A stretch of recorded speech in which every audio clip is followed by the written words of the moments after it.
Olá, pessoas, tudo bom? Seja todo mundo muito bem-vindo à 16ª edição do Contextos Live. Infelizmente, nos encontramos em uma situação extremamente delicada com a questão do Covid-19, né, o coronavírus, e isso faz com que a gente tenha necessidade de se manter em casa, recluso, tentar optar pela quarentena, pelo distanciamento social. Então evitem aglomerações, esse é um recado muito importante. Higienize suas mãos sempre, principalmente quando for para a rua e tiver contato com outras pessoas, que enfim, a gente vive em sociedade e acaba tendo que fazer esses contatos. E lembre, o segredo de tudo é a gente ter empatia, né? Não importa a nossa idade, nossa faixa de risco dentro dessa situação. O importante é a gente pensar no próximo e ter empatia em lembrar, né, que nossas ações refletem nos outros. Então, busquem ficar em casa para quem pode, logicamente. A gente não pode ser hipócrita e pensar que todo mundo tem essa possibilidade, né? Pelo contrário, muita gente está aí trabalhando, principalmente aquelas pessoas que estão na linha de frente ali, combatendo, atendendo as pessoas infectadas, no caso os profissionais da saúde. Um grande agradecimento a essas pessoas. E da mesma forma, aquelas pessoas que têm que trabalhar porque não tem outra situação, né? E não tem outra opção. Então, para essas pessoas, a gente deseja força e, ao mesmo tempo, quando não tiver no momento de trabalho, tendo que sair, busque ficar em casa e não sair de maneira desnecessária, porque a gente vê por aí, né, muita gente saindo por diversos motivos, seja lazer, atividades religiosas, o que seja. Faça em casa, tente optar pela tecnologia, e isso aqui tá sendo oferecido, né? Não é à toa, muitos sites, programas e plataformas estão aí disponíveis justamente para a gente optar em ficar em casa, e a Contextos está tentando saber lidar com essa situação, né? Porque eu acho que nos próximos anos a gente vai refletir muito sobre esse momento e que estamos vivendo, né? Vamos. É um momento que vai ficar marcado na história, inevitavelmente. E da mesma forma, a arqueologia ela vai ter que saber lidar com essa situação, porque a gente vai ter aí pelo menos alguns meses pela frente. A gente sabe que temos outros pesquisadores, outros cientistas que eles estão atuando aí em diversas áreas e também vão ter que saber lidar com essa situação. A arqueologia não é diferente, porque a gente acaba tendo que se expor com os trabalhos de campo em fazer a coleta de dados. Então a gente não sabe ainda como é que a coisa vai funcionar. Eu tô vendo que algumas empresas ainda continuam atuando em campos por terem equipes muito reduzidas. Então, talvez o que a gente tenha que pensar aí nos próximos anos é trabalhar com equipes extremamente pequenas, principalmente aí nos próximos meses, porque a gente sabe aí, as previsões não são nada animadoras, né? A gente tem aí a previsão de pelo menos alguns meses aí de enfrentamento a essa pandemia até que a gente tenha uma solução efetiva, né, ao corona. Mas enfim, a gente tem que saber lidar com essa situação da melhor forma possível e praticar a empatia. Então vamos pensar no próximo, vamos pensar naquelas pessoas que não podem ser contaminadas por estarem em grupos de risco, que não são poucas pessoas, como muita gente tenta relativizar por uma questão econômica. Todo mundo realmente precisa pagar as contas, precisa se alimentar, precisa alimentar a sua família, mas a gente tem que primeiro preservar a vida humana, né? Então, vamos optar por ficar em casa. Então, esse é o nosso recado. E dentro dessa perspectiva, a Contextos ela sempre produziu conteúdos com essas lives, né? Antes mesmo da gente ter essa necessidade realmente efetiva de praticar algo do tipo. Então a gente vem fazendo isso aí desde 2014, 2015, a gente começou a fazer o Contextos Live. E esse ano, a ideia, como eu tinha prometido em dezembro, era a gente fazer todo mês. Infelizmente, o que aconteceu? Infelizmente, eu tive minha defesa de doutorado, finalmente defendi. Agora sou doutor em arqueologia e tomou muito do meu tempo nos primeiros meses. Janeiro, fevereiro foram extremamente corridos e 100% focado na tese de doutorado, o que me fez deixar de lado muitos dos projetos da Contexto, como no caso o Contextos Live e o podcast. Tanto que agora a gente já soltou o podcast estava gravado desde dezembro, para vocês terem uma noção de como as coisas andam. Falando no podcast, vamos falar dele, né? A gente está com o nosso podcast disponível na maioria das plataformas digitais, ou vocês podem procurar pelo nosso agregador de podcasts no Anchor. Ele se chama Contextos Podcast, a gente já lançou o primeiro episódio explicando um pouco do projeto e a gente lançará muito em breve, ainda esse mês, já o segundo episódio dessa série. E muito em breve, se preparem, próximo mês a gente já vai estar lançando 2 podcasts por mês, sendo o nosso Contextos Podcast, nosso carro-chefe aí, né, que sempre terá, e um podcast em parceria, anunciando agora em primeira mão aí para vocês, com o site Arqueologia e Pré-História do João Carlos Moreno de Souza, o Juca, nosso parceiro aí de longa data, e que é uma das pessoas que também vem atuando há muitos anos aí, justamente nessa busca pela difusão do conhecimento arqueológico. Então a gente está agregando forças para poder soltar um material para vocês também em áudio, através do podcast. Então, continue nos acompanhando, nossas redes sociais estão aí embaixo, vão lá, nos acompanhem, que sempre a gente vai estar postando as coisas. E se você não escutou o podcast, vá lá escutar, que eu quero opiniões de vocês para a gente poder melhorar o próximo episódio, seguindo essa linha de tentar aproveitar esse momento de pandemia para trazer um conhecimento útil para vocês, que eu acho que isso é importante, né, nessa situação, a gente poder compartilhar um pouco de um conhecimento que agregue na vida de vocês, no sentido, não dizendo que os outros que a gente produziu não tem esse foco, né, mas ter um foco mais claro, mais direto, de mostrar um conhecimento instrumental, né, um conhecimento que vocês possam aplicar na vida de vocês já imediatamente.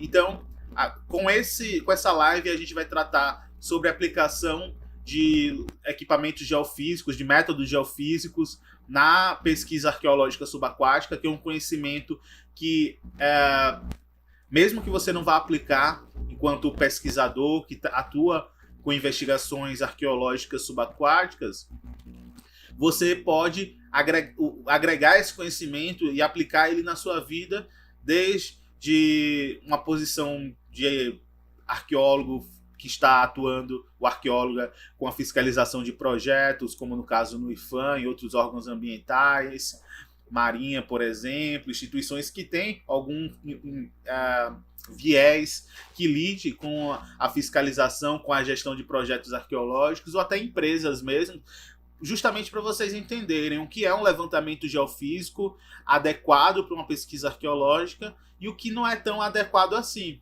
Então, esse é o que a gente vai tentar trazer aqui. E com o podcast, a gente vai tentar agora nas próximas edições do Contextos Podcast, deixando claro com isso. Já o outro que a gente está bolando em parceria, ele é para ter um conhecimento muito mais amplo, para a gente conseguir também agregar mais pessoas, principalmente aquelas pessoas que ainda não conhecem muito da arqueologia. Então, a gente tem um enfoque mais abrangente.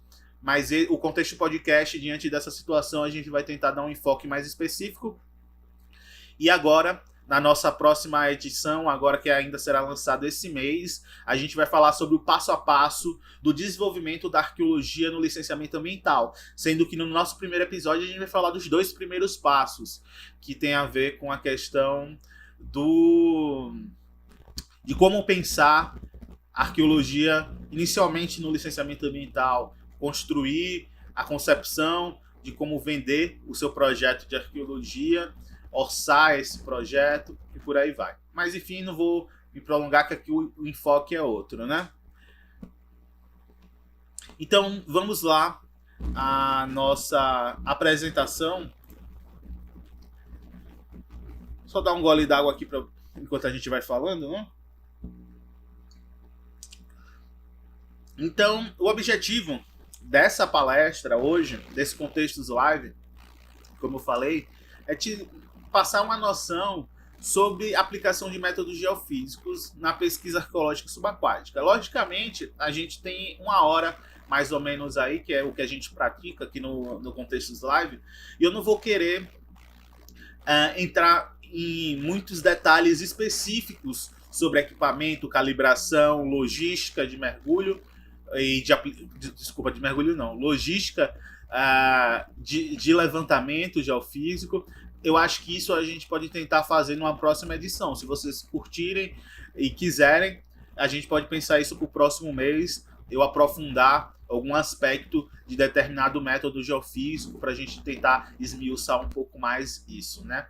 A ideia de hoje é trazer uma ideia mais abrangente, introdutória, para que vocês entendam a concepção do porquê, primeiramente, da gente fazer um levantamento geofísico na pesquisa arqueológica subaquática, entender os principais métodos que podem ser aplicados e que já aplicamos. Então, muito do que eu vou falar hoje aqui com vocês é baseado não só no conhecimento acadêmico que eu me especializei, estudei, venho estudando nos últimos anos, mas também de cunho empírico, prático, porque muito disso aqui já foi aplicado em muitos dos projetos que eu coordenei de arqueologia subaquática.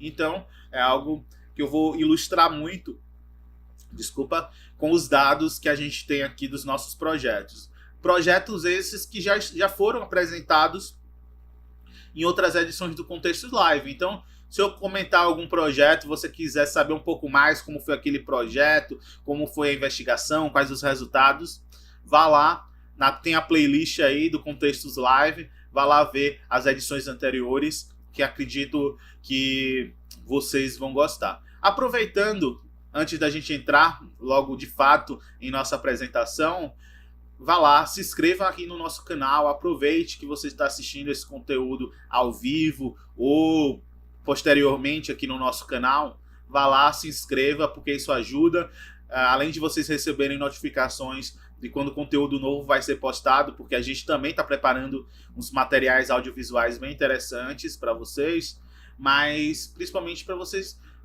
sempre acompanharem quando a live acontecer, e da mesma forma nos siga em nossas redes sociais. Continuando, eu vou estar olhando aqui um pouco para o lado, porque a tela está aqui e a câmera está aqui. A gente tem que entender, quando a gente pensa num levantamento subaquático, seja ele geofísico, seja ele arqueológico, ou até mesmo terrestre, a gente tem que pensar sempre numa matriz que eu estou apresentando aí para vocês e pensar em 4 pontos principais, né? Primeiro, o tempo que a gente tem para poder executar uma pesquisa é muito importante. Qual o nosso cronograma para executar uma pesquisa? Os recursos humanos aplicados, quantos profissionais eu tenho à minha disposição, especialistas, né? Recursos financeiros, no caso, o que eu tenho de dinheiro que eu posso aplicar na investigação arqueológica. E, por fim, o contexto ambiental que estamos lidando. Então, esses 4 pontos são 4 pontos extremamente importantes para qualquer pesquisa arqueológica, seja ela subaquática ou terrestre. Por quê? Porque essa matriz básica de enxergar esses 4 pontos que se convergem é o que vai nos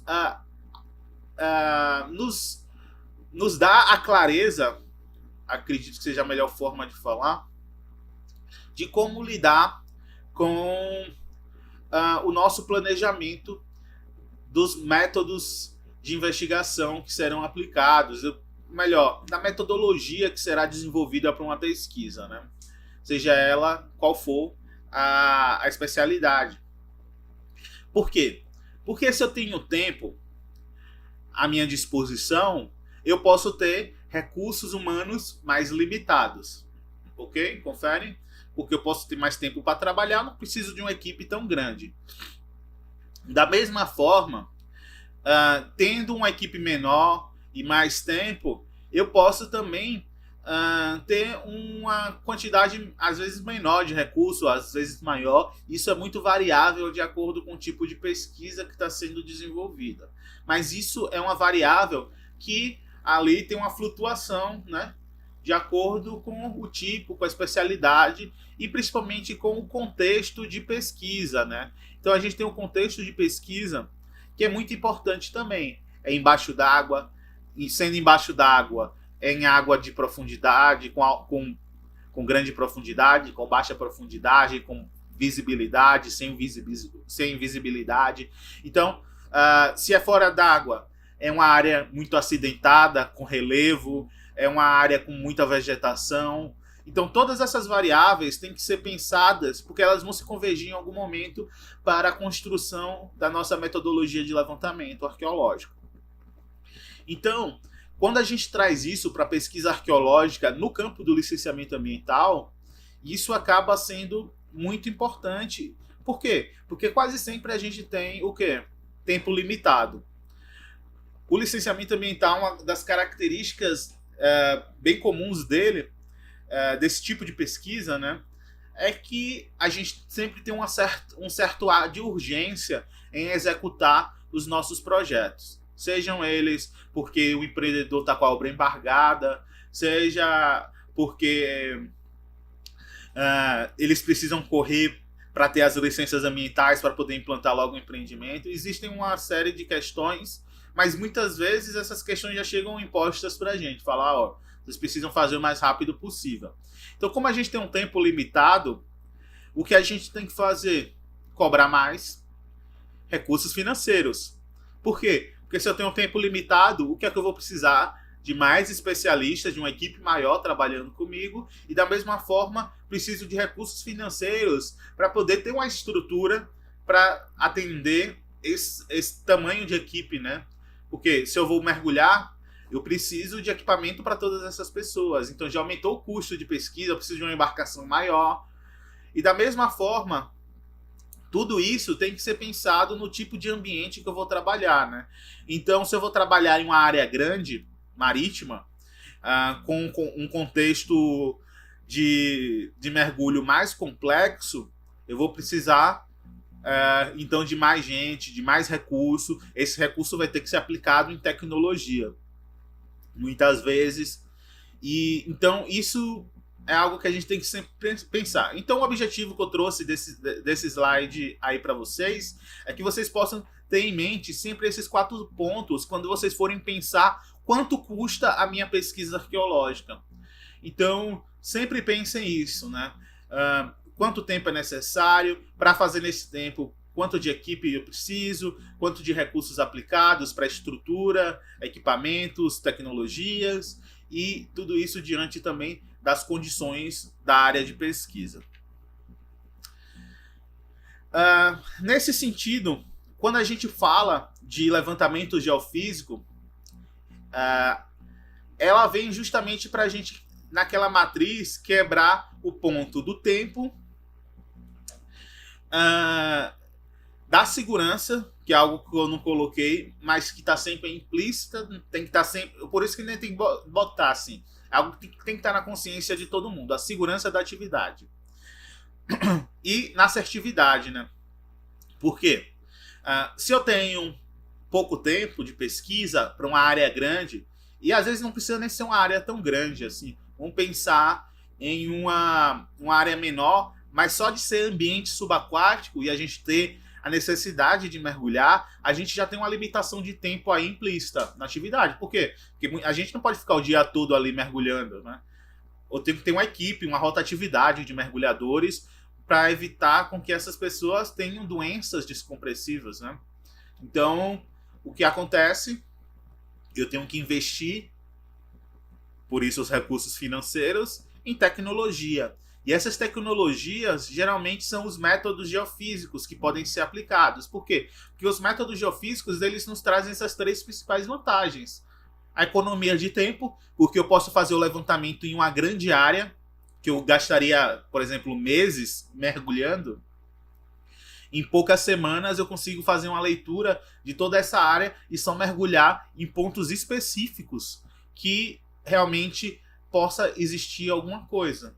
Então, se eu for mergulhar aleatoriamente, sem nenhum referencial, só usando métodos diretos, né, de investigação, que eu vou falar mais à frente, eu posso gastar meses em uma área grande assim, sendo que em poucas semanas a gente pode fazer, se a gente tem um levantamento geofísico já apontando, ó, se você só vai mergulhar aqui, aqui e aqui, que foi onde apareceu uma certa anomalia na leitura, que pode ser uma estrutura de origem humana, né, de origem antrópica. Então é muito mais fácil eu investir um pouco mais do nosso orçamento da pesquisa em métodos geofísicos, ganhar esse tempo, do que ficar me batendo e, além disso, cair nesses 2 pontos aí abaixo, que é a segurança. Quanto mais eu mergulho, vocês têm que entender uma coisa, quanto mais eu exponho o meu profissional, quanto mais eu me exponho também enquanto profissional, mais eu estou sujeito a ter um acidente. E mergulhando, isso é maximizado. Então a gente tem que pensar que quanto mais mergulhos vão ocorrer nesse projeto, maior o risco de acidentes. Eu não estou falando que a gente faz isso sempre tendo a possibilidade de arriscar por falta de planejamento. Pelo contrário, isso faz parte do planejamento. Então, qualquer atividade, eu acho que quem já teve que lidar alguma vez com o pessoal aí de segurança do trabalho, né? A gente tem que sempre pensar que o risco sempre tem que ser mensurado em qualquer tipo de atividade. Por mais que a gente faça tudo certinho, planejado, o risco ele sempre existe. É uma variável que nunca pode ser desconsiderada. E por ela não ser desconsiderada, é que a gente toma desculpa. E por ela ser mensurado, né, por esse risco ser mensurado, é que a gente sempre toma precauções, né, para que esses acidentes não ocorram. Então, por exemplo, se eu estou numa obra onde está tendo construção de alguma estrutura, eu uso capacete. Por quê? Porque por mais que eu faça tudo certinho, minha equipe faça tudo certinho, um tijolo pode cair lá de baixo acidentalmente. Então o capacete ele vai dar uma proteção. Da mesma forma, se eu estou fazendo atividade de mergulho, eu tenho que ter sempre todos os equipamentos de segurança na minha embarcação, de resgate, prancha, kit de primeiros socorros, kit de resgate. Por quê? Porque por mais que a gente faça tudo certinho, sempre pode ocorrer alguma coisa que tem a ver com a fisiologia da pessoa, por um erro cometido involuntariamente ou voluntariamente. Então a gente tem que pensar nessas possibilidades, né? Então quanto menos a gente mergulhar, melhor para evitar acidentes. Então vocês entenderam a lógica? Então a gente tenta minimizar esse risco da operação também com o método geofísico, já que a gente consegue fazer essa cobertura de uma grande área em um menor tempo, sem a necessidade de pesquisadores dentro d'água. E por fim, eu acho que é um ponto extremamente importante da gente considerar, é que o levantamento geofísico ele aumenta a assertividade da nossa avaliação arqueológica. Como assim? Se eu tenho um projeto de longa data, aquela slow science, né, pode ser feita durante anos no mesmo projeto de pesquisa, massa.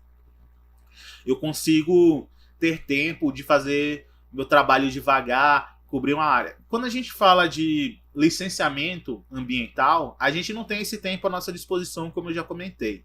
Não tendo esse tempo à nossa disposição, o que é que a gente precisa? De algum recurso que aumente a nossa assertividade. Então é aquilo. Eu não vou conseguir ter, primeiro, um sistema de navegação para cobertura total de uma área, porque isso vai exigir tempo, recurso humano, né? E aí aumenta o risco da operação, como eu já comentei.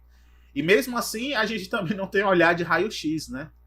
Infelizmente, ainda a gente não tem os poderes de Clark Kent. Então, muitas vezes, por mais que a gente vá, mergulhe, verifique o fundo de uma área que vai ser impactada, a gente muitas vezes não sabe o que está enterrado.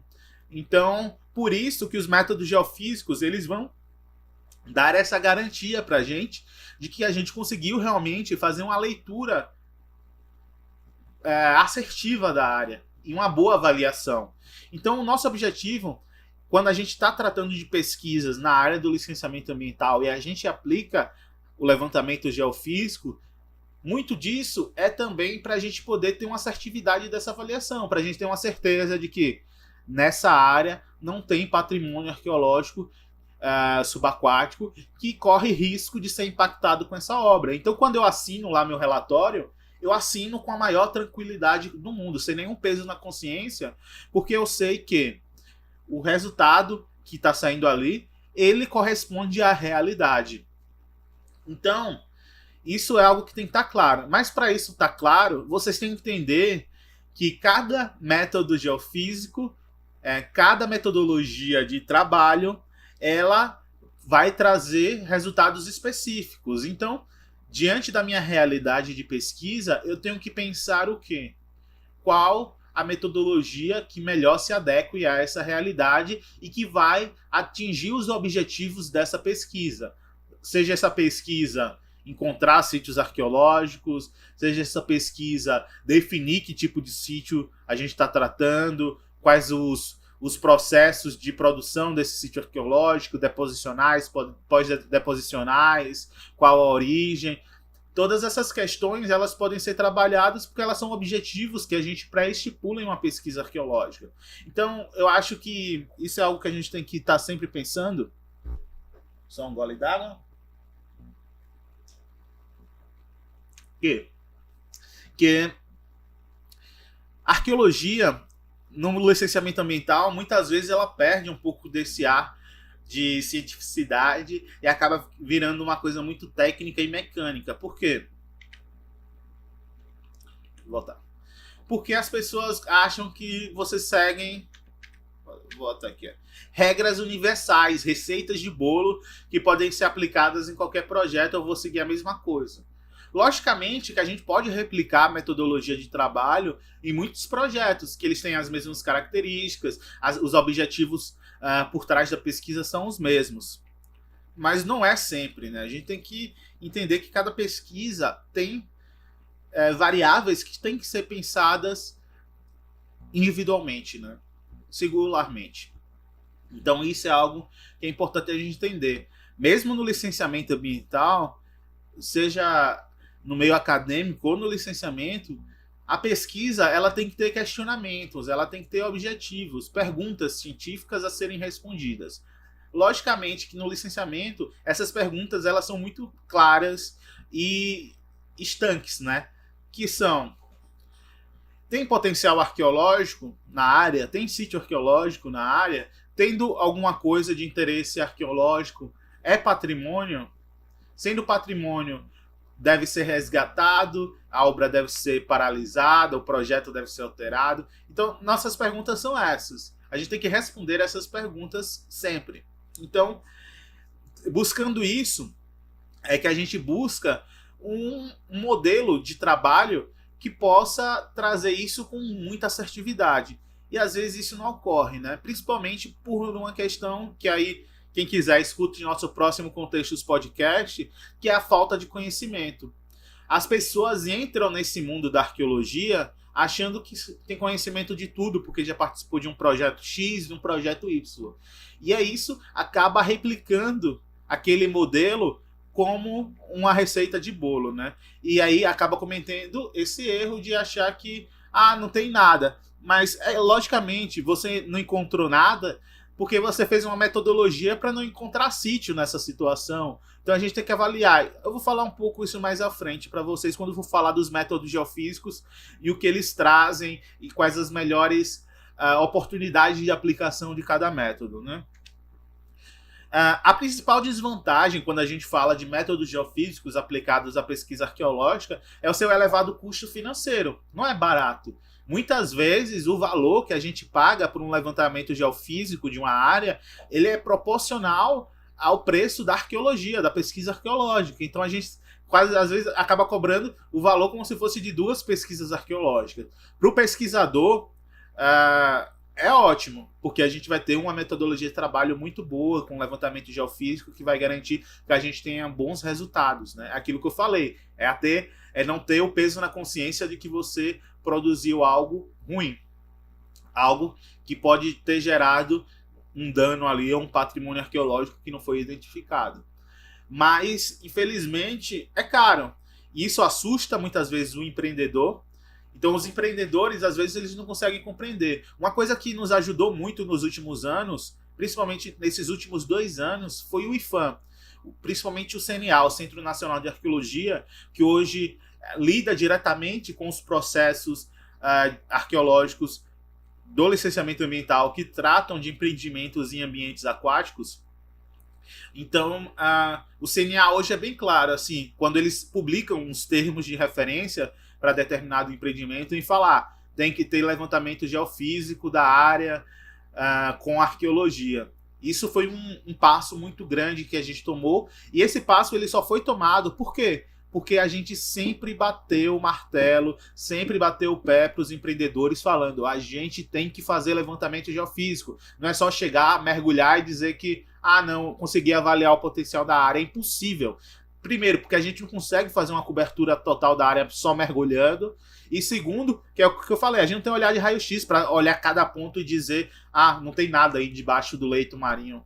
Então, isso foi construído por nós. Quando eu falo nós, são nós pesquisadores e pesquisadoras sérios. E aí eu trago o pessoal que veio do CEANS, que hoje também tem da onde eu fiz a minha formação com o Laboratório de Arqueologia de Ambientes Aquáticos. Então, são esses pesquisadores aí que nos últimos anos buscaram uma tendência séria na pesquisa arqueológica e trouxeram isso para o licenciamento ambiental, fizeram com que houvesse essa modificação do próprio senso comum que existia no IPHAN, de falar, pesquisa arqueológica, mergulha. Não é só mergulhar, tem que ter levantamento geofísico, é essencial para a pesquisa. Então, o IPHAN entendeu isso e compreendeu de tanto a gente reforçar e de mostrar. Porque eu acho que o mais importante para a gente mudar uma mentalidade é a gente mostrar. E com o licenciamento ambiental que a gente veio buscando nos últimos anos, pelo menos eu falo por mim, né? E eu acho que posso falar também para os meus colegas mais próximos do Laboratório de Arqueologia de Ambientes Aquáticos da Universidade Federal de Sergipe, é tentar mostrar com as nossas ações o que é uma boa arqueologia. Então a Contexto ela sempre buscou isso. Por isso que a gente pega poucos projetos, por isso a gente tenta, com aqueles projetos que a gente pega, fazer o melhor trabalho possível, fazer essa comunicação com vocês. Por quê? Porque é isso, é assim que a gente consegue desconstruir mentalidades, reformular essas mentalidades de maneira positiva, né, para a conservação e a preservação do patrimônio arqueológico subaquático nacional. Então, acho que isso foi o que a gente buscou fazer nos últimos anos, e o IPHAN entendeu. Quando chegava o nosso relatório de pesquisa bem feito e um relatório de pesquisa mal feito, tem uma discrepância muito grande de qualidade técnica. Então, alguém está fazendo alguma coisa errada. Então, por muita insistência, a gente conseguiu fazer com que isso acontecesse. Também a gente tem aí outras coisas que devem ser consideradas, que nos últimos anos tivemos como diretor do CNA o Flávio Calipo, também ótimo pesquisador da arqueologia subaquática, foi do CEANS, da Unicamp, hoje professor lá da UFPI, ex-presidente da SAB também. Então, é um cara que entende a realidade da pesquisa arqueológica, como uma pesquisa arqueológica deve ser feita. E também ele contribuiu muito disso lá dentro enquanto passou, né? Mas, enfim, é isso que eu quero que vocês entendam. O levantamento geofísico, ele, por ter esse custo elevado, muitas vezes a gente não consegue trazer isso para a pesquisa acadêmica. Então, essa é uma deficiência que a gente tem pela falta de investimentos na educação brasileira, na pesquisa, e falta de parcerias muitas vezes, né? Porque às vezes a gente tem um laboratório dentro da universidade que tem um sonar de varredura lateral, que tem um perfilador sísmico de subfundo, um magnetômetro, mas muitas vezes não conseguimos fazer essa parceria, essa colaboração conjunta em prol de algo. Eu falo por mim e pelo Laboratório de Arqueologia de Ambientes Aquáticos, a gente tentou na minha época de mestrado, fazer isso por Rio São Francisco e não conseguimos, mesmo tendo equipamento na universidade com determinado laboratório. Então, para vocês entenderem, dentro do licenciamento ambiental, isso é muito mais fácil. Por quê? Porque o empreendedor ele tem que fazer, ele tem que bancar a pesquisa. Tendo que bancar a pesquisa, ele tem que bancar a pesquisa que seja boa. Muitas vezes a gente sabe que isso não ocorre, porque o empreendedor vai querer pagar o mais barato, que seja mais interessante para o bolso dele. Mas muitas vezes eles têm a consciência, muitos deles, muitas dessas empresas, que eles têm que pagar a pesquisa boa, a boa pesquisa. Por quê? Porque se essa pesquisa passa diretamente, vai ser avaliada positivamente pelo IFAM, acabou ali a preocupação dele, ele vai estar com a licença ambiental dele na mão, tá tranquilo. Quando você quer pagar o serviço mais barato, né, você fica sujeito ao quê? A tomar uma facada nas costas, ter uma surpresa do relatório ser reprovado, ter que ser refeito, e aí aumentar o custo. É o famoso barato que sai caro, né? Então, por conta desse elevado custo, é mais comum a gente fazer e desenvolver levantamentos geofísicos dentro do campo do licenciamento ambiental, hoje se tratando de arqueologia de ambientes aquáticos. Voltando a esse slide, né? Não existe receita de bolo na arqueologia. Não existindo receita de bolo na arqueologia, é isso, né? Cada pesquisa ela tem que ser pensada como uma pesquisa única. Sendo uma pesquisa única, a gente tem que entender o que melhor se adequa àquela realidade. Então eu gosto de bater nesse ponto porque, principalmente na arqueologia praticada em ambiente imerso, arqueologia terrestre, a gente replica muita metodologia sem pestanejar. Assim. Então todo mundo fala, vamos fazer pulso teste. Eu não estou falando que eu não faço assim também. Faço muitas vezes. Por quê? Porque são métodos efetivos a pesquisa. Só que a gente tem que avaliar isso sempre. Realmente é efetivo? Realmente é interessante? Então, mas muitas vezes as pessoas fazem isso mecanicamente, né? E não questionam se o método que vai ser aplicado à investigação arqueológica é realmente tão efetivo assim. Então, por isso que a gente tem que bater nessa tecla. Não existe receita de bolo, não existe lei universal, fórmula universal para a pesquisa arqueológica, né? Cada pesquisa é única e tem que ser enxergada como tal. Esse infográfico aqui, ele é um infográfico que está presente na minha tese de doutorado, referente à primeira fase de pesquisa lá no casco de Mocangue 1, lá em Niterói, na Baía de Guanabara. Quem olhar aí as outras contextos lives aí, edições anteriores, vocês vão ver algumas coisas falando sobre esse projeto e vão compreender um pouco melhor. Mas eu trouxe ele aqui para vocês entenderem qual a nossa pergunta na investigação e o que a gente busca responder, né? Então, só um gole d'água. Na nossa pesquisa lá no Rio de Janeiro, a gente tinha uma pergunta a responder muito clara. Que embarcação era essa? E se essa embarcação que foi encontrada lá no meio da dragagem do canal de navegação, se ela tinha potencial arqueológico, histórico, etc. Então, para responder essa pergunta, a gente fez uma combinação de investigação direta por meio do mergulho, para tentar encontrar características diagnósticas da embarcação, ver de que época ela foi confeccionada a partir das aplicações que foram feitas naquela tecnologia, naquele artefato que é uma embarcação. Através da pesquisa histórica, tentando buscar quais os históricos de embarcações naufragadas e descartadas naquela região. Através da pesquisa oral, da fonte oral, da oralidade, entender das pessoas se elas tinham conhecimento daquela embarcação que ali estava afundada, o que eles já escutaram falar sobre, e o levantamento geofísico, que iria refinar nossa leitura sobre a estrutura. Por quê? Porque a gente tinha uma água com baixa visibilidade, com intenso tráfego de embarcações. Então, para responder uma pergunta, a gente utilizou 4 frentes aí de investigação que se retroalimentam, né? Então, são informações, cada informação ajuda outra frente de investigação. Então, a informação que a gente conseguiu através da pesquisa oral, da pesquisa histórica, vai nos ajudar na leitura da materialidade através da investigação direta, da observação direta da estrutura.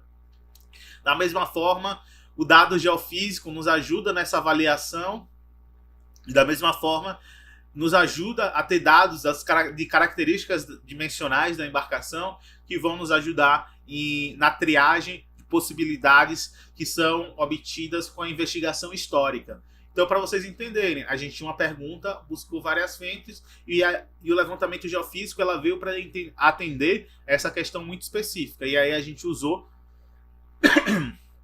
de um levantamento geofísico aplicado à estrutura. Eu vou falar mais à frente dos métodos aplicados e o que cada método traz de resultado, né? Mas antes, a gente precisa entender uma coisa que eu vou ficar repetindo e vocês têm que ter clareza do que é investigação direta e investigação indireta. A investigação direta é aquela investigação arqueológica que a gente necessita mergulhar, necessita do mergulho. A gente vai necessitar de arqueólogos e arqueólogas mergulhadores, né? Então a gente precisa ter o pesquisador lá embaixo d'água, observando, executando métodos de levantamento e por aí vai. Quando a gente fala de investigação indireta, é aquela investigação que a gente não precisa botar pesquisadores na água. Ou seja, a gente tem simplesmente a necessidade de aplicar tecnologias para isso. E essas tecnologias, em grande parte, são as tecnologias geofísicas, né? Porque a gente pode ter outros tipos de tecnologias, como submarinos, veículos remotamente controláveis. Então a gente tem essas outras possibilidades também.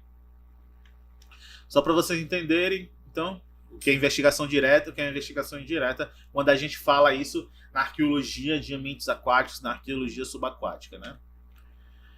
Então, investigação direta, como eu falei, mergulhador dentro d'água. Então, só para vocês entenderem, tá aí algumas imagens de alguns projetos executados aí. Todos esses aí são na Baía de Todos os Santos. Dá para ver pela qualidade da água, né? Então, entenderam? É isso. É botar o pesquisador na água, é aplicar os métodos de levantamento, as técnicas de levantamento tradicionais que exigem pesquisador, treina e etc. Se vocês quiserem, a gente pode trazer. Nas outras edições, a gente sempre fala de um método ou outro, mas se vocês quiserem, a gente pode trabalhar isso mais profundamente. Então aqui, só para vocês entenderem alguns desses métodos e técnicas de levantamento, né? Círculos concêntricos, linhas direcionais, pêndulo, levantamento por arrasto, por aí vai. Enfim, offset, né? Linhas perpendiculares. São coisas que a gente pode trabalhar mais à frente se vocês quiserem. Então aproveitem aí para os próximos meses. Se vocês quiserem, eu posso trazer esse conhecimento também para vocês. Eles são mais interessantes de serem executados com um pouco de prática, mas vamos pensar se eu faço alguma coisa, faço um vídeo também, pode ser interessante, né?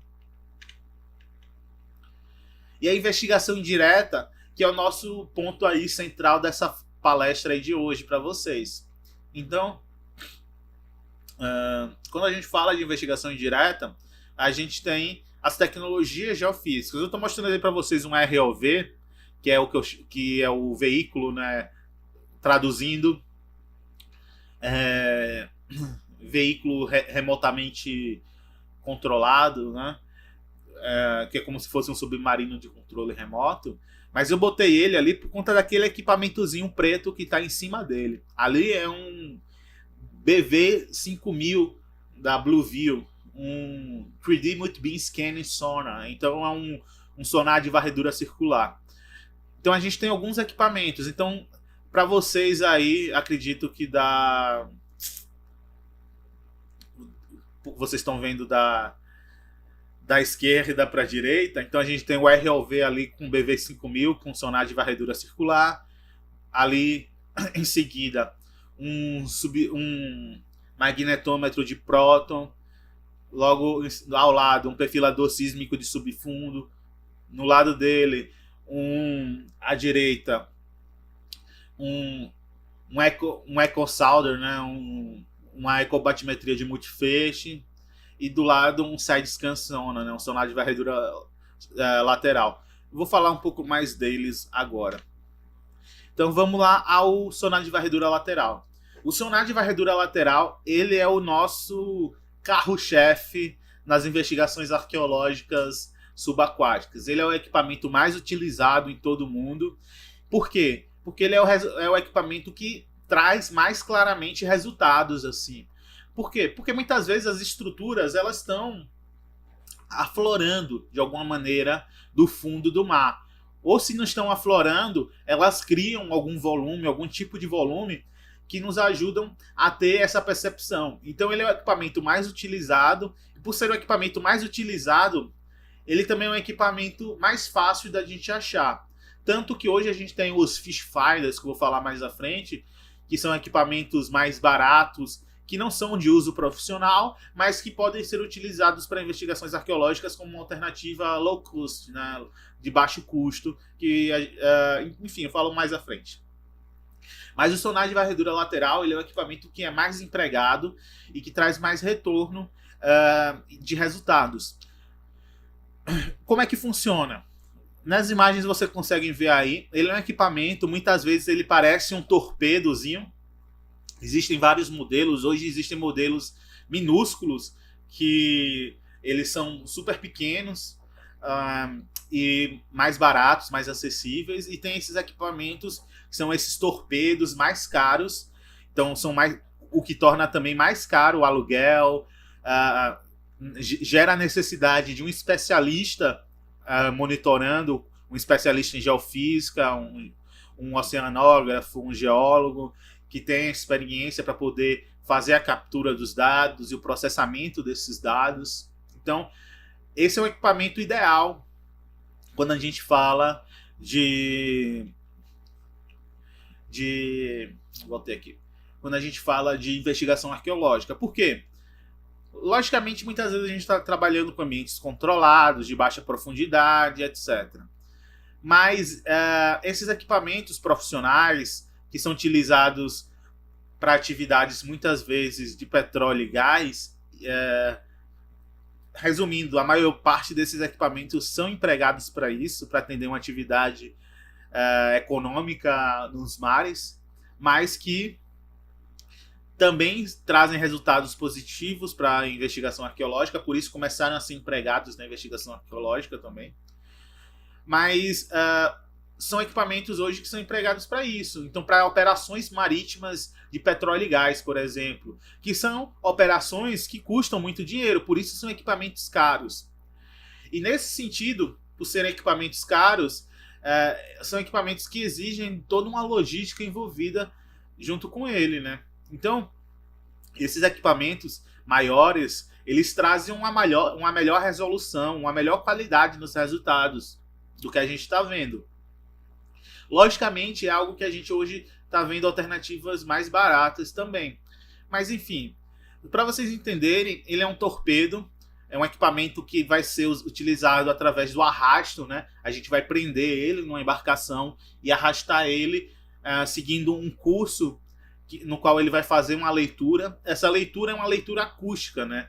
É um método baseado no princípio de propagação de ondas acústicas que batem no fundo do mar e retornam ao equipamento fazendo uma leitura do fundo, a exemplo de equiparável a uma fotografia aérea do fundo marítimo, né?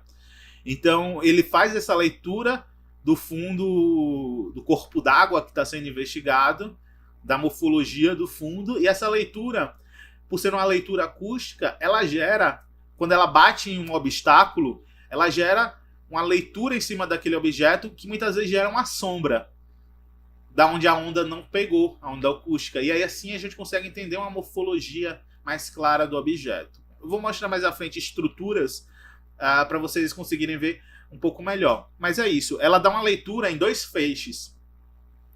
Por isso que ele se chama sonar de varredura lateral, porque ele bate em dois lados e no meio da leitura fica a lâmina d'água, né, o corpo d'água. Então ele faz a leitura acústica do corpo d'água, então o meio no qual a onda atravessa, e se espalha no fundo, fazendo uma leitura do feixe. Essa leitura de feixe, ela pode ter diferentes tamanhos de acordo com a calibragem. Geralmente ela fica aí com uns 20 metros para cada lado, 10 metros, vai depender da calibragem. Aqui a gente tem um exemplo que foi aplicado nos levantamentos geofísicos que fizemos lá na Ilha dos Frades, na Baía de Todos os Santos. Só para vocês entenderem, a embarcação que a gente utilizou, aí a embarcação, a foto B, e ela gera a necessidade dos especialistas dentro dela, tá vendo? A foto A. Por quê? Porque enquanto o equipamento é arrastado e faz a leitura, esse dado ele está sendo registrado e processado em uma máquina que está fazendo o armazenamento desses dados, né? Então isso gera a necessidade do especialista ali na calibragem, vendo se o seu equipamento está atuando da maneira correta. Na imagem C a gente tem o equipamento preso à lateral da embarcação, e na imagem D já é o perfilador sísmico de subfundo que eu vou falar agora em seguida. Mas enfim, ao lado a gente tem uma imagem do modelo da embarcação que foi utilizada e o posicionamento do equipamento. Por quê? Porque para poder fazer a calibragem adequada do equipamento, os especialistas eles colocam no programa, no software de captura do equipamento, justamente onde o equipamento está posicionado, a calibragem dele, enfim. Tudo isso é muito importante para que o dado seja produzido da maneira correta. Da mesma forma, todos os equipamentos que eu vou falar agora para vocês, eles são utilizados em conjunto com um DGPS, que é um GPS diferencial, que é um GPS de alta precisão, que ele tem um erro ali decimétrico, né? Então todo dado que é retirado do fundo, ele é georreferenciado. Então a gente encontrou uma anomalia geofísica, a gente consegue depois com o GPS de mão ir até o ponto e mergulhar exatamente nesse ponto para poder fazer a averiguação e ver se é algo de importância arqueológica ou não. Vou passar agora um pouco mais rápido, que a gente já está com o tempo quase em 1 hora. Então, a gente tem que fazer todo um planejamento de linhas. Essas linhas são percorridas pela embarcação, arrastando o equipamento, que gera a leitura. Então a gente tem aqui a ponta do Loreto, a ponta de Nossa Senhora de Guadalupe, né? Do Loreto, lá na Ilha dos Frades, em frente ao terminal de Madre de Deus. E aí você vê na imagem da esquerda o planejamento das linhas de navegação, ao lado o resultado, as linhas já em fotomosaico. Por quê? Porque cada linha que é feita, depois a gente processa essas linhas, já que elas são georreferenciadas, e posiciona elas criando um mosaico de toda a área que foi levantada. Então a gente consegue ter um modelo de toda a área, depois juntando esses dados fragmentados. Aqui a gente tem lá perto do Rio Vermelho, perto do Corredor da Vitória, num lugar conhecido como Xangri-Lá, né? Da mansão Wildeberg, que a gente fez lá na Baía de Todos os Santos. Você vê, 4 linhas foram necessárias para a gente poder criar o mosaico da área. Aqui, bimbarras. Bimbarras são muitos pontos. Então, cada ponto de atracadouro desse, a gente fez... Vocês estão vendo linhas em vermelho que foram feitos no levantamento. Aqui é só uma foto do equipamento na embarcação, para vocês terem uma ideia. Eu não vou mostrar muitos resultados, já que são muitos, né? Então, vamos correr. Aqui a gente tem Salbara. Mesma coisa. Você vê a quantidade de linhas e o mosaico que foi criado. E aqui a gente já vê uma aplicação muito mais específica, né? Aqui, todos esses aqui são investigações diárias, né?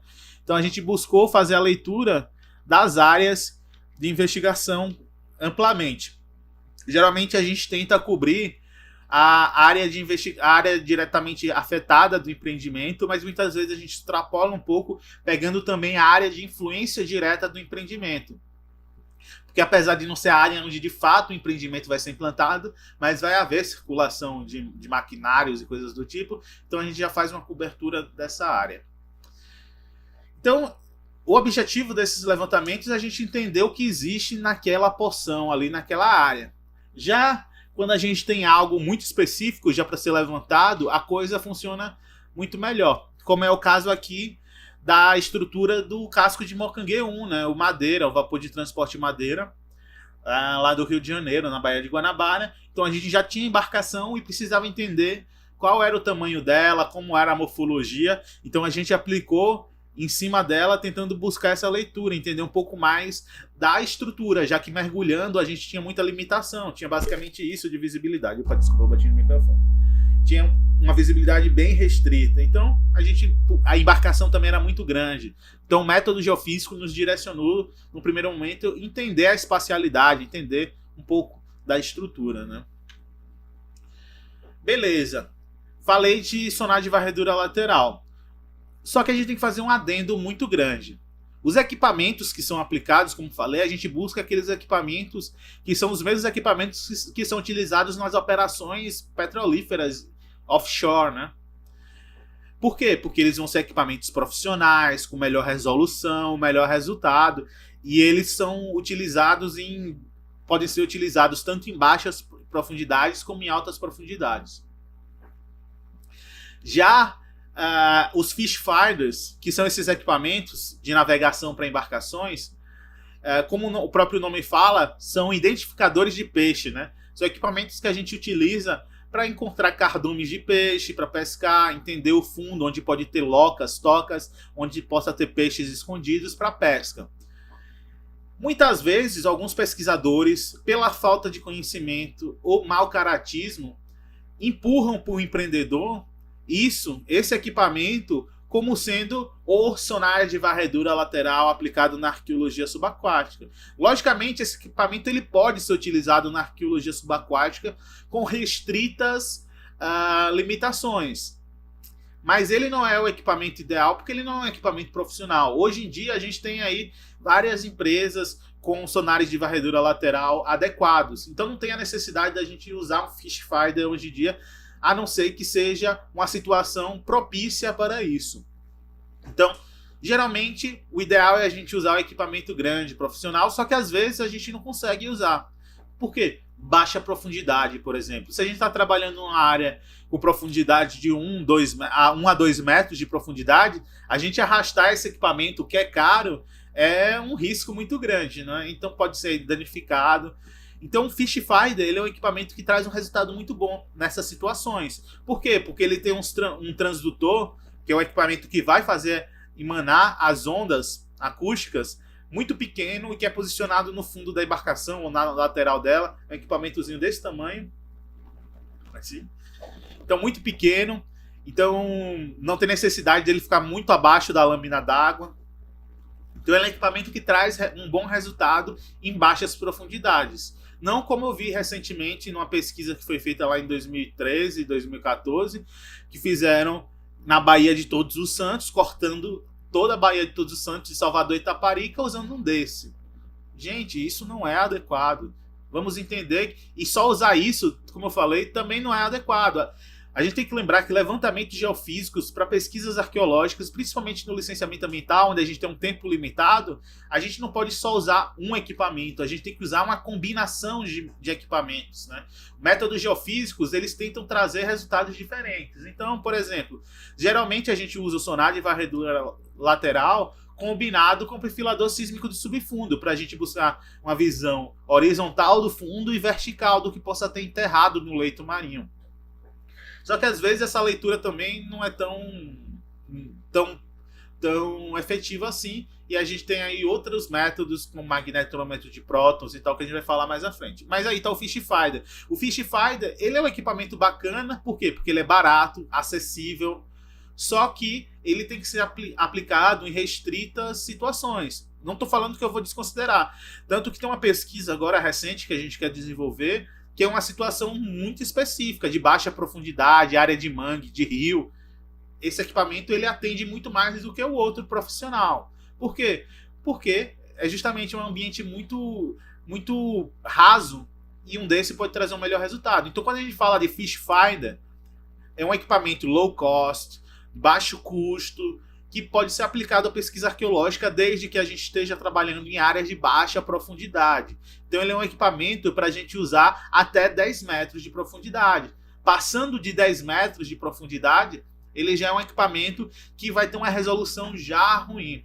Logicamente, eu estou falando disso de equipamentos como esse, da Humminbird, que tem uma qualidade muito boa. Outras marcas já dá uma variaçãozinha de qualidade, mas esse da Humminbird, ele tem uma leitura do side-scan bem interessante, a qualidade é interessantíssima, e principalmente os dois últimos modelos deles, que são esse, que é o Solix, e o Helix. São dois modelos mais atuais dele, que tem uma leitura do side-scan bem interessante, com uma boa qualidade, e você sabendo processar esses dados posteriormente, vocês conseguem ter um resultado equiparável ao resultado de um equipamento profissional, desde que vocês saibam manusear esse dado, né? Então, é isso. Por exemplo, essa pesquisa que eu citei, não vou citar nomes aí, enfim, quem quiser correr atrás da informação, já dei pista demais. Eles fizeram isso, nem o mosaico tem. O que foi que fizeram? Via no sonar, marcava o ponto e fizeram um mapa depois, botando nos pontos aqui, tem uma anomalia aqui, outra aqui. Não é assim que se faz. Como eu mostrei para você, a gente tem que fazer o levantamento, colher os dados, criar um mosaico.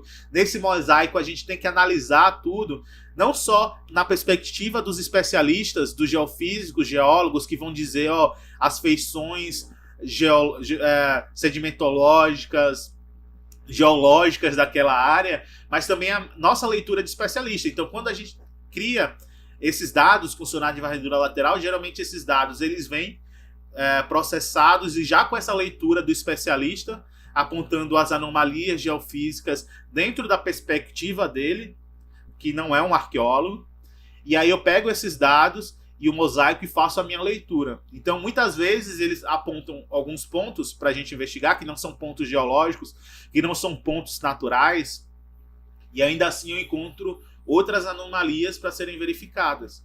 Então, por isso a importância do especialista, não só da geofísica, da geologia, né, oceanografia, mas também do arqueólogo ou arqueóloga com experiência com expertise nessa área, para poder depois pegar esses dados e também olhar com o seu olhar de especialista, a sua maneira, buscando o que é de interesse para a arqueologia. Então faço esse adendo aí aos fish finders.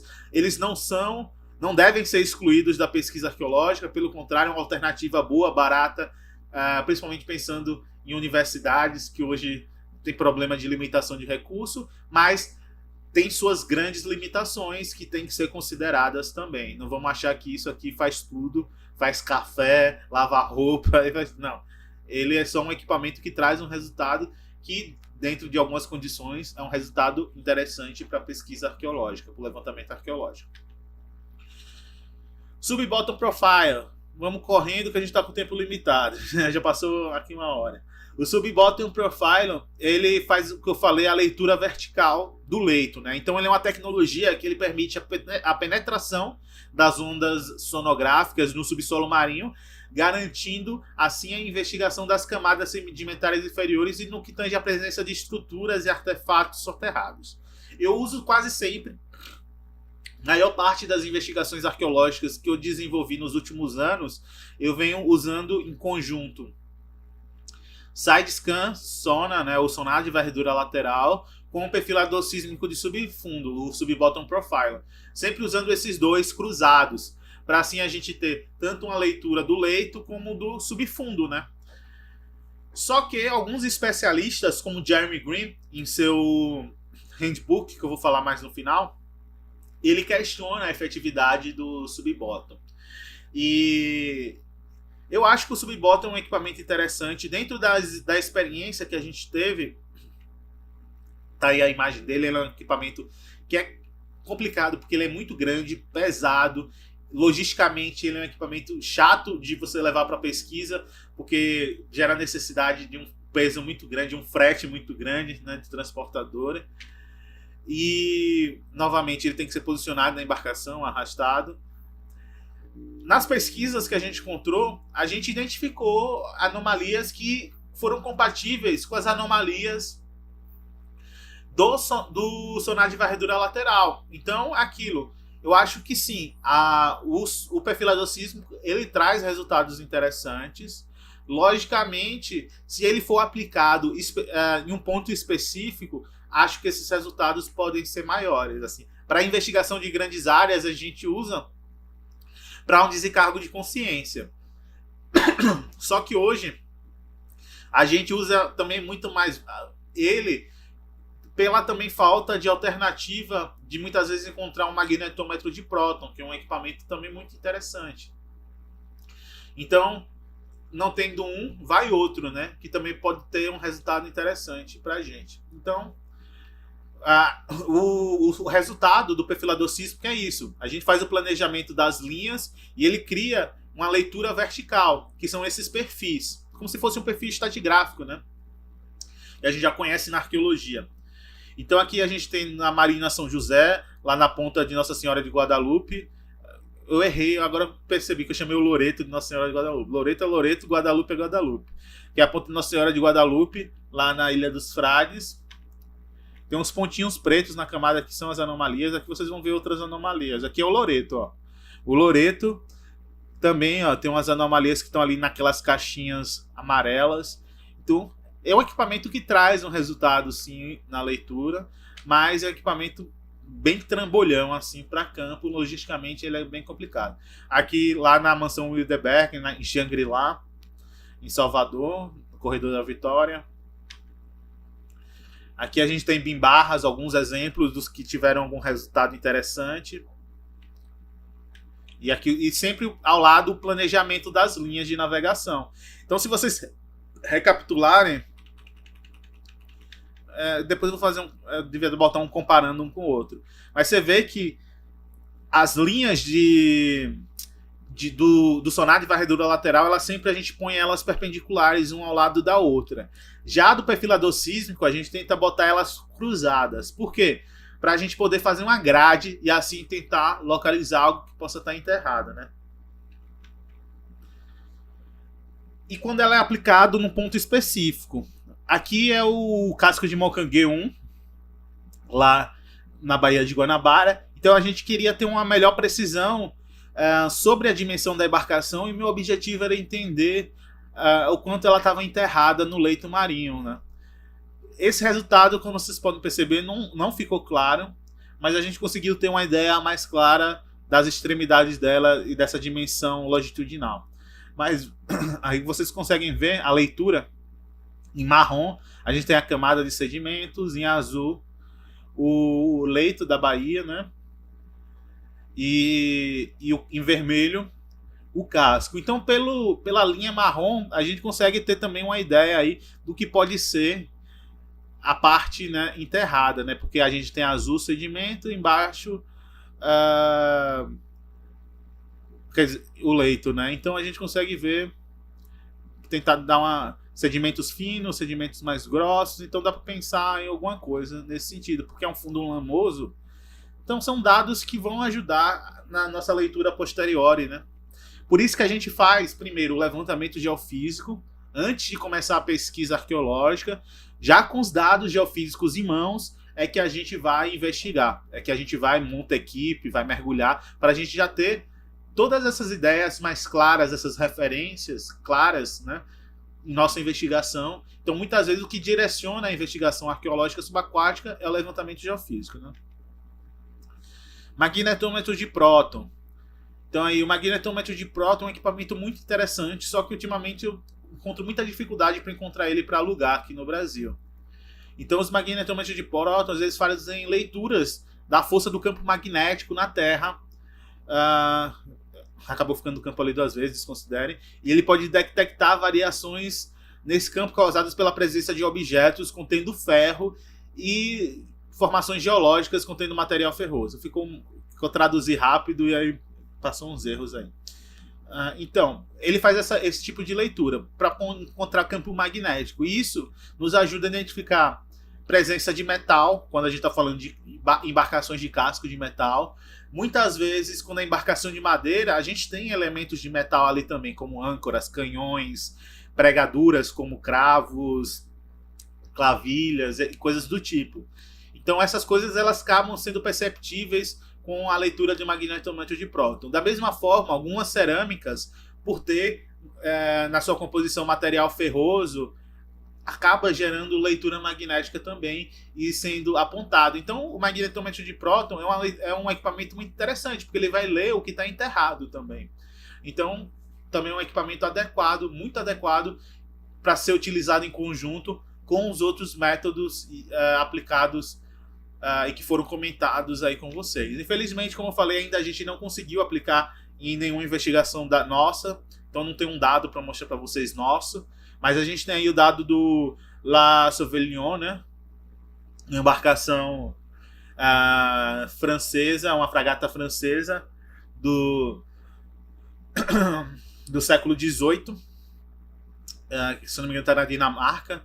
Aí você vê um dado mais antigo produzido pelo magnetômetro de próton e um dado tridimensional, né? Como ele faz esses picos magnéticos do campo magnético e direcionam o nosso mergulho, né? Logicamente que se a gente está trabalhando em locais de muita atividade portuária recente, se a gente usar um equipamento desse, ele vai pegar tudo quanto é sucata também e vai acabar também confundindo muito a investigação.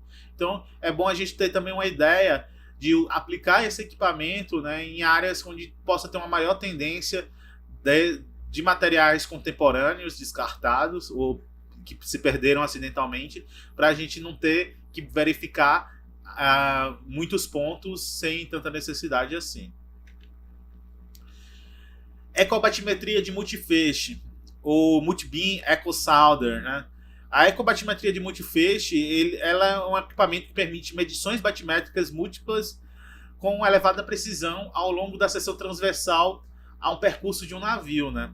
O princípio operativo de um ecobatímetro de multifeixe, ele é baseado na transmissão de um pulso acústico na forma de leque, que após a reflexão do fundo é detectado por uns feixes múltiplos formados eletronicamente pelo transdutor e a medição do tempo necessário para que o sinal atinja o fundo e volte. Ele faz essa leitura e consegue criar essa morfologia do fundo e entender as profundidades, junto com a aplicação de um algoritmo que compensa esse efeito de refração, determinando a profundidade de um ponto no fundo. Existem dois tipos de batimetria, de monofeixe e de multifeixe. Não vamos confundir as duas coisas, apesar de serem coisas similares. É uma forma de leitura das profundidades de um fundo marítimo, mas ambas trazem resultados diferentes. Aqui a gente tem os transdutores, as imagens dos transdutores, né, que podem ser presos. São equipamentos pequenos que podem ser presos na embarcação durante a aplicação de outros equipamentos. Então, se eu estou puxando lá o meu sonar de varredura lateral, ao mesmo tempo eu posso estar lá com o meu transdutor do EcoSounder fazendo a batimetria. E muitas vezes os equipamentos como mais profissionais, assim, de leitura, como o sonar de varredura lateral, aqueles torpedos grandes, eles contêm dentro de si também batímetros e que geram esse tipo de leitura. Então é uma coisa interessante e muito usual para a gente. Aqui o tipo de leitura da batimetria de multifeixe aplicado ao casco de Mocanguê. Então a gente tinha uma estrutura e queria ter uma leitura tridimensional. Então a grande diferença do monofeixe para o multifeixe é isso. O multifeixe, ele gera essas profundidades de maneira tridimensional para a gente. Então a gente consegue entender essa morfologia 3D. Já o monofeixe não. Ele manda as linhas estilo curva de nível, né? Então a gente vê as profundidades, mas de maneira bidimensional. Então, como a gente tinha uma estrutura aflorando do fundo, consolidada, de metal, a gente falou, não, vamos usar o multifeixe já para ter uma ideia da tridimensionalidade. E foi um equipamento que nos ajudou nesse sentido. E aqui a gente tem leituras de monofeixe, ó. Tá vendo que elas geram as cores mais frias são áreas mais profundas, cores mais quentes são cores mais rasas. Da mesma forma aqui, cores mais quentes, áreas mais rasas, cores mais frias, como o azul, áreas mais profundas. Aqui a gente usou essas imagens que vocês estão vendo, são da Ilha Bimbarras, das estruturas náuticas da Ilha Bimbarras. E qual é interessante? A gente fez o levantamento, a gente tem aí ao fundo o side-scan, né? O mosaico do side-scan, em vermelho apontadas as anomalias do side-scan do sonar de varredura lateral, e junto à batimetria. A batimetria nos ajuda, nesse sentido, a ter um bom planejamento do mergulho, porque a gente já sabe, aquele ponto de anomalia está a uma profundidade de 3 metros, de 4 metros, 5 metros, então a gente consegue ter um planejamento mais claro sobre isso, né? Opa, voltar aqui, continuar a nossa apresentação.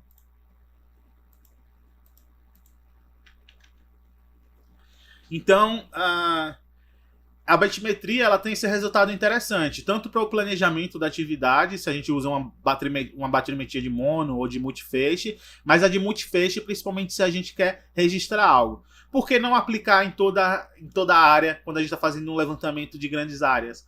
Porque a leitura é mais complexa, né? Então vai ser mais difícil a gente conseguir identificar essas anomalias, principalmente se a gente trata de contextos que não são tão consolidados, como por exemplo naufrágios de navio de madeira e coisas do tipo.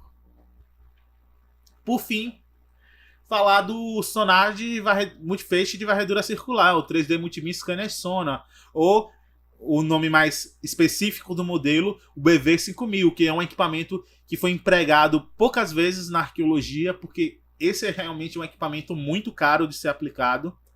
Só que eu consegui aplicar na minha pesquisa de doutorado. Foi a primeira vez que esse equipamento foi utilizado no Brasil para fins arqueológicos e no mundo também uma das poucas vezes. A gente tem poucos casos para você ver que o custo elevado limita o uso de determinados equipamentos que são muito interessantes para arqueologia. Então a gente tem aqui numa imagem o equipamento, ele é como se fosse, ele é similar a um scanner 3D que é aplicado fora d'água, só que ele dá essa leitura, né? Ele tem uma cabeça, né, que é um transdutor, que ele emana essas ondas acústicas e vai gerando a leitura do fundo criando uma nuvem de pontos, né, como parecendo um modelo fotogramétrico que a gente faz. E aqui embaixo você vê o resultado. A gente tem uma estrutura, né, de uma represa. Ele é muito aplicado para esse tipo de atividade de engenharia náutica, naval, marítima, por isso que ele é caro. E aí você vê a estrutura real e abaixo a leitura do equipamento e você vê o refinamento e a precisão. Ele é muito bom. Por isso que a gente aplicou na nossa pesquisa, já que a gente tinha uma dificuldade muito grande em nossa área de investigação. Então era importante a gente empregar recursos financeiros para o melhor possível. Então esse foi o melhor equipamento dentro da nossa leitura. Aqui a gente tem o caso do A.J. Goddard, lá no Canadá, que é um navio que foi pesquisado pela Thomas, uma pesquisadora lá do INA, que fez o doutorado dela sobre essa embarcação específica. Eu me esqueci o primeiro nome dela. Depois eu posso falar mais especificamente, se vocês quiserem uma live mais aprofundada sobre esse equipamento. E você vê o refinamento. A embarcação estava muito bem preservada e você vê o resultado, né? E aqui abaixo, novamente, o ROV com ele. Ele pode ser aplicado tanto assim no tripé, que exige que aí exige o uso de um mergulhador, né? Para ir lá embaixo, posicionar o tripé, deixar ele em pé, rodar, puxar e tal. Eu vou mostrar como a gente fez, né? Lá no caso. Só que ele tem uma leitura muito curta, então a gente acaba tendo que posicionar ele em vários pontos da estrutura que a gente está querendo levantar. Lembrando, esse equipamento é um equipamento quando a gente quer fazer a leitura de algo muito específico. A gente já tem algo a ser registrado. Ele não é para ser aplicado em grandes áreas, como vocês estão vendo. Ele é para ser aplicado pontualmente, né? E aí ele gera necessidade de ser colocado em vários pontos, porque ele é posicionado e vai fazendo. Desculpa. E no tripé, cada círculo desse ao redor da embarcação, na foto aí da direita, é a leitura circular do equipamento. Algumas pessoas, aí para a área de engenharia principalmente, para arqueologia não vejo muito caso de alguém que utilizou usando com ROV, mas a gente tem essa imagem aí dele com ROV, né? Que pode ser aplicado assim também, preso ao equipamento de uma ROV. E aqui é o nosso caso de pesquisa, ó. Cada ponto desse na planta da direita é onde o equipamento foi posicionado ao redor do casco. E aqui nas imagens você consegue ver como funcionou.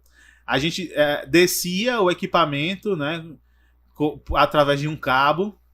Ele era posicionado e a bordo a gente via a onda, se estava direito, se o equipamento estava captando direito. Nessa foto aí abaixo você vê a leitura dele. E aí se o equipamento tombasse ou se ficasse preso, tinha que já ter um mergulhador posicionado para poder fazer o resgate do equipamento, que é um equipamento muito caro. Sendo um equipamento muito caro, é isso, né? Torna a pesquisa arriscada. Então, se é uma área com muita estrutura, que pode ter risco de enrosco, a operação fica muito mais estressante e tendo uma maior necessidade de cuidado, né? Aqui você vê na imagenzinha ali como o equipamento é posicionado, o mergulhador ali, né? Isso foi feito para nossa pesquisa lá do Casco de Mocanguê, e o que ele gera de leitura, dado bruto, né? Esse é o dado bruto que é processado e vira isso aí, um dado bem refinado. Então, se a gente vê a imagem, vou voltar aqui para vocês. Opa, desculpa. Vou mostrar aqui para vocês o...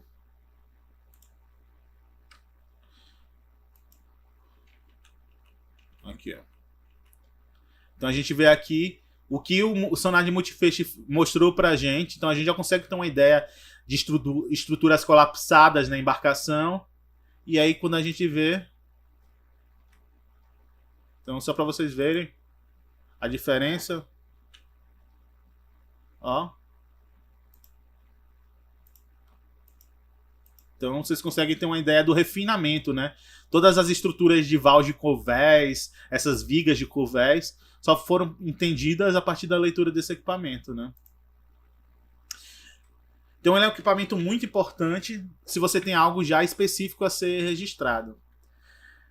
Para a gente fechar, já que a gente já passou bem aí o tempo, nada disso exclui a necessidade da investigação direta. Então, em nenhum momento, isso vai substituir a necessidade de mergulhador embaixo d'água, de arqueólogos embaixo d'água. Ou arqueólogas, né? Então, é importante a gente entender isso, ter uma clareza disso. Por quê? Porque muitas vezes a gente vê... Já chegou a mim em conversas assim, falar... mas se a gente só aplicar o equipamento não é suficiente? Não, não é suficiente. Tem que usar tudo em conjunto, né?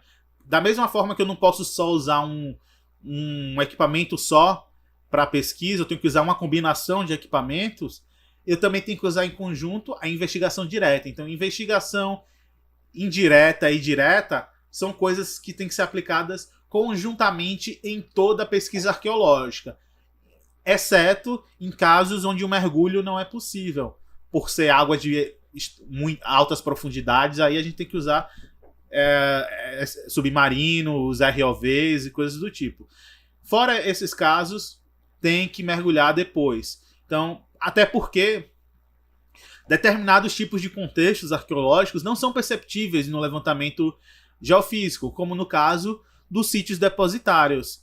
Já falei de sítios depositários aqui, vejam as edições anteriores, principalmente da Ponta de Nossa Senhora, do sítio Ponta de Nossa Senhora 1, que eu falo sobre isso, que sítios depositários eles só são identificáveis mergulhando e olhando. Só que como são contextos que são perceptíveis muitas vezes em superfície, eles são fáceis da gente encontrar, diferente de estruturas enterradas, de naufrágios que muitas vezes só são perceptíveis através do levantamento geofísico, principalmente pela essa complexidade da gente conseguir mergulhar em todos os pontos, né? Então o que eu tento fazer em toda a pesquisa, principalmente quando falo de licenciamento ambiental, é fazer a leitura geofísica da área, ver os pontos de anomalia, eu mergulho nesses pontos de anomalia para avaliar, e além disso eu faço malhas de verificação para tentar encontrar sítios depositários. Então não dá, como eu falei, não existe receita de bolo. Eu tenho que tentar construir a minha metodologia de trabalho, meu modelo de trabalho da melhor forma que atenda a minha pergunta: qual o potencial arqueológico daquela área? Então, é isso. Tem aí algumas imagens do uso do meu detector de metais. Isso foi lá na Ilha Bimbarras. Da mesma forma, se eu tenho estruturas enterradas e podem ser estruturas de metal ou ter metal na sua composição, alguns equipamentos mais acessíveis também podem ser utilizados, como no caso de detectores de metal, que a gente já sabendo que tem alguma anomalia ali, ou tendo, por exemplo, algas, como no caso que foi o nosso caso aí, a gente tinha muita alga nessa área. Então, mesmo que tivesse alguma coisa ali, tinha pelo menos 50 a 60 centímetros de algas. Então eu teria que meter a mão para afundar, e às vezes a gente metendo a mão ali tem uma moré, alguma coisa que vai e morde a gente. Então, para nossa segurança, a gente pode usar um detector de metais e fazer essa leitura e ver se aponta alguma coisa. Então, é uma das soluções também que a gente usa na investigação direta para direcionar o que já foi apontado aí pelo levantamento geofísico. Só para a gente encerrar, se vocês estiverem mais interessados em entender metodologias de trabalho para arqueologia marítima, subaquática, de ambientes aquáticos, sugiro essas duas obras.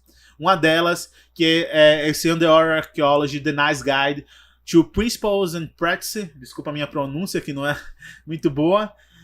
Esse Underwater Archaeology, ele é um livro que eu acho que vocês conseguem encontrar ele gratuitamente, até na própria Blackwell Publishing, porque ele é um livro da NICE, então ele foi distribuído por muito tempo gratuitamente. Não sei se ainda está.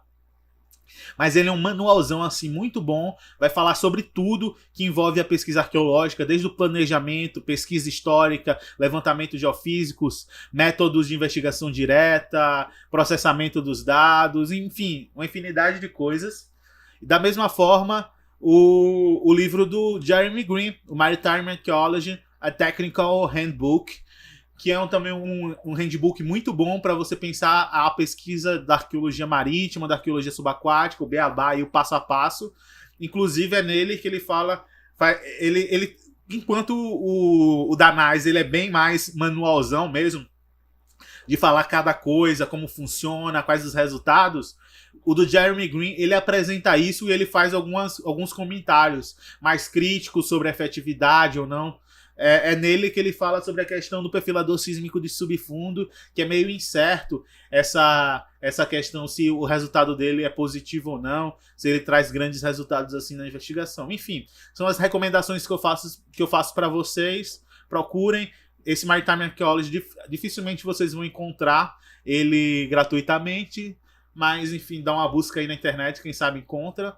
Mas se pensar em comprar, ótimo. É isso, gente. Estamos aí batendo agora quase 1h30 de live. Lembrando que eu faço isso previamente para poder ter uma melhor qualidade de imagem para vocês. O nosso chat aí está aberto. Agora é o momento, interajam, mande perguntas que a gente vai tentar responder. Da mesma forma, se você não está vendo isso agora enquanto essa palestra está estreando aqui no YouTube, vai abaixo no campo de comentários e bote suas dúvidas que eu posso trazer, e da mesma forma eu posso trazer no podcast, que agora a gente tem um podcast justamente para isso, né? Então, é isso. Novamente, fazendo a minha divulgação, vá lá, siga o nosso podcast em todas as plataformas digitais, também está no nosso canal do YouTube, a gente vai continuar colocando lá, postando também no YouTube. E siga nossas redes sociais. Muito obrigado pela companhia de vocês em mais uma edição do Contextos Live. Conto com vocês aí próximo mês, em nossa 17ª edição. Mandem sugestões de pauta. Por hora ainda não defini sobre o que trataremos, mas quero seguir por essa linha de trazer um conhecimento mais específico para vocês, que possa ser útil na vida profissional de vocês, na vida de pesquisador, pesquisadora. É isso. Até mais. Se mantenham em casa. Se possível, higienize as mãos e vamos ajudar também aquelas pessoas que precisam. Então tem muita gente aí na rua passando fome. Então quem puder dar uma força aí, dê. Vamos lá, até mais. Muito obrigado e tchau.